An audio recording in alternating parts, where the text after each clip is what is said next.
경매와 공매를 포함한 부동산의 모든 것, 부동산의 요술램프, 부동산 알라딘입니다. 돈보다 사람을 생각합니다.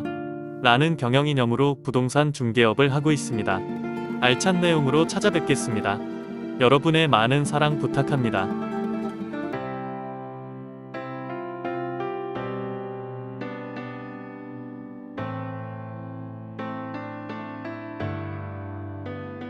부동산 알라딘의 박만재입니다. 재개발 현장을 발로 뛰면서 여러분에게 현장 정보와 더불어 부동산 관련 법규와 정책 등을 생생히 전달하기 위해 최선을 다하고 있습니다. 2024년 12월 10일에 새로운 세법 개정안이 통과하였습니다. 이번 영상에는 법 개정 사항 중에서 부동산 세제와 관련된 중요한 변동 사항을 5가지로 요약해 보았습니다. 이번 개정 사항들은 우리의 생활에 직접적으로 영향을 미칠 수 있는 내용이기 때문에 하나하나 꼼꼼하게 잘 체크해 주시기 바랍니다. 첫 번째 가장 큰 변화는 상가에서 주택으로 용도 전환 시 장기 보유 특별공제 내용입니다. 과거에는 상가로 보유하고 있다가 주택으로 용도 전환 등을 하는 경우 장기 보유 특별공제 계산이 상당히 애매한 점이 있었습니다. 그랬던 것이 이번에 세제 개편안에서 장기 보유 특별공제를 명확하게 개선을 했습니다. 당장 25년부터는 일단 비주택으로 보유했던 기간과 주택으로 보유했던 기간을 나누어서 장기 보유 특별공제를 각각 계산해서 합산을 하는 방식으로 개편이 되었습니다. 여기서 비주택 보유 기간은 일반 공제 30% 그리고 주택으로 보유했던 기간은 1주택 장기 보유 공제 40% 이렇게 해서 합계 70%가 나옵니다.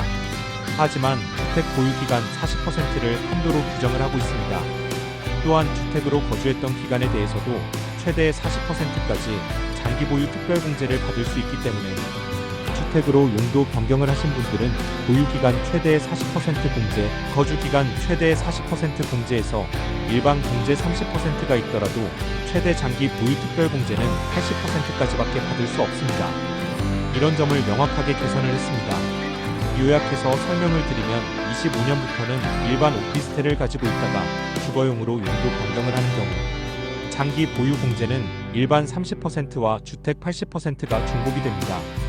그렇지만 주택으로 바뀐 시점에서 최대 80%까지 가능한 범위의 상가 30%가 포함되는 방식으로 개편이 됐습니다. 일반에서 30%, 주택에서 80% 공제가 나오더라도 최대 공제는 주택의 80%에서 멈추게 된다는 그러한 의미가 되겠습니다. 이런 경우 만약에 근생 오피스텔에서 주택으로 용도 변경을 한 경우는 혜택을 볼 수 있습니다. 예를 들어서 가격이 좀 나가는 오피스텔을 가지고 계셨던 분이 시세 차익이 생겨서 매도하려고 하니 시세 차익이 생겨서 세금이 꽤 나옵니다. 이럴 경우는 용도를 주택으로 변경하거나 세입자를 전입신고해서 주택으로 활용하는 세입자를 받는 경우는 즉시 용도가 주택으로 바뀔 수 있습니다. 이 경우는 주택 보유기간에 대한 공제와 근생, 오피스텔 보유기간에 대한 공제를 합쳐서 최대 40%까지 받을 수가 있습니다. 주택에서 보유기간 40%까지 받을 수 있지만 한도가 40%이기 때문에 주택으로 용도 변경 이후에는 주택의 보유기간은 10%만 추가하면 한도에 도달되기 때문에 보유기간에 따른 장기 보유 공제는 확보할 필요가 없게 되는 것입니다. 이렇게 용도 변경을 하는 경우는 용도 변경을 하는 시점이 용도 변경 이후 부동산인 주택의 취득 시점이 되기 때문에 이 취득 시기를 잘 검토하셔서 1세대 1주택자 비과세 또는 일시적 2주택 비과세 설계를 신중하게 잘하시면 절세 방안이 되겠습니다. 두 번째는 토지와 건물을 함께 취득하거나 매각하는 경우 이 매각 대금 취득 가격을 안분하는 기준이 이번 세법 개정안에 신규로 들어왔습니다. 기존에는 토지와 건물을 함께 취득하거나 매각하는 경우 안분 계산 기준이 명확하지 않았습니다. 그렇지만 이번 세법 개정안을 통해서 그 안분 기준이 명확하게 정리가 되었습니다. 쉽게 말씀드리면 기준 시가 비율로 매도 가격 취득 가격을 안분을 해서 국세청에서 정한 기준 시가 비율로 안분한 다음에 그 안분 가격에서 30% 이상 차이가 나는 경우는 부당하게 안분한 걸로 간주하겠다 이런 내용이 되겠습니다. 조금 더 쉽게 설명을 드리기 위해서 사례를 들어보겠습니다. 기준 시가 비율이 토지 건물 60% 40% 6대 4인 건물을 10억에 매각을 했습니다. 10억에 매각하는 경우는 기준 시가 비율 기준은 토지 6억과 건물 4억입니다. 그렇지만 30%까지는 허용 범위를 두고 있기 때문에 토지 6억의 경우는 70%인 4억 2천에서 130%인 7억 8천까지 4억 2천에서 7억 8천까지 가격 변동 범위를 허용해주고 있다. 그리고 건물 4억의 경우는 허용 범위를 30%를 주고 있기 때문에 4억에 70% 2억 8천에서 4억에 130% 5억 2천까지, 다시 말해서 2억 8천에서 5억 2천까지는 변동하더라도 정상적인 거래로 허용을 해주고 있다. 인정을 해주고 있다. 이렇게 이해하시면 되겠습니다. 다만 이 예외를 벗어날 수밖에 없는 합리적인 사유, 설득할 수 있는 정당한 사유가 있으면 이 허용 범위 70%와 130%를 벗어나서 거래를 할 수가 있습니다. 그리고 두 번째는 국세청에서 기준 시가나 공시가격 등으로 특별히 안분하는 방법을 정해놓은 경우는 그 방법을 따라야 합니다. 경우에 따라서는 이 허용 범위 70과 130%를 벗어날 수도 있습니다. 참고로 30% 룰을 정한 이유는 기본적으로 건물과 토지의 속성에 대해서 이해하면 쉽게 이해할 수가 있습니다. 건물의 경우는 매도하는 측에서는 10% 부가가치세를 별도로 부담하는 단점이 있는 반면에 매수하는 측 입장에서는 이 건물 부분에 대해서는 감가상각을 통해서 소득세나 법인세에서 필요경비로 전액을 인정받을 수가 있습니다. 그렇기 때문에 이 부가가치세를 포괄량 수도라는 특별한 계약을 통해서 부가가치세를 면제받을 수만 있다면 매수하는 측 입장에서는 감가상각비에 대한 필요경비를 통해서 소득세, 법인세를 절세할 수 있어 때문에 건물 부분의 가격을 높여서 절세를 하려는 유인이 존재하기 때문입니다. 그리고 마지막으로 감정평가를 통하는 방법이 있습니다. 감정평가 자체는 외부의 독립된 제3의 기관이 전문적인 지식으로 재량평가를 하는 것이기 때문에 이 감정평가 가격이 이 허용 범위 70%와 130%를 벗어나는 경우는 특별히 예외적으로 인정을 해주고 있습니다. 그렇기 때문에 부동산을 매각하는 경우는 감정평가를 통한 재테크 방법도 충분히 연구해 볼 가치가 있다고 판단이 됩니다. 감정평가 자체는 외부의 독립된 제3의 기관이 전문적인 지식으로 재량평가를 하는 것이기 때문에 이 감정평가 가격이 이 허용 범위 70%와 130%를 벗어나는 경우는 특별히 예외적으로 인정을 해주고 있습니다. 그렇기 때문에 부동산을 매각하는 경우는 감정평가를 통한 재테크 방법도 충분히 연구해 볼 가치가 있다고 판단이 됩니다. 세 번째는 양도소득세 2월 과세 대상 자산의 범위에 주식이 들어왔습니다. 기존에는 주식이 2월 과세 대상이 아니었기 때문에 주식을 특수관계, 가족 등 특수관계자에게 증여를 해서 취득원가를 높이고 즉시 매각을 하는 방식에서 주식 시세 차익에 대한 절세를 충분히 할 수 있었습니다.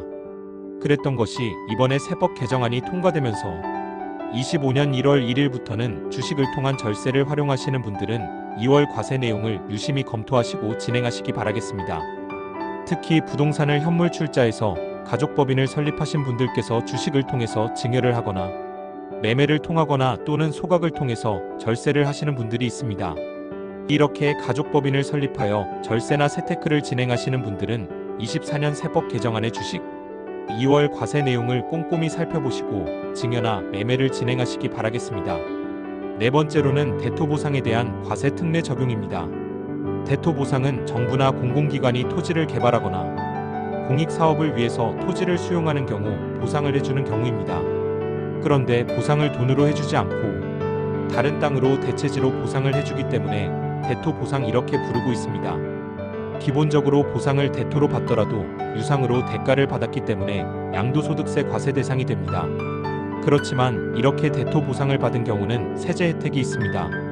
양도소득세 40% 감면이나 과세이연을 신청할 수가 있었는데 그 조건이 개발 사업을 시행하는 사업 시행자가 이 대토보상 내역을 국세청에 제출을 하고 대토보상에 대한 토지에 대한 등기를 완료한 후 그 등기부를 과세관청에 제출을 해야 되는 전제 조건이 있었습니다.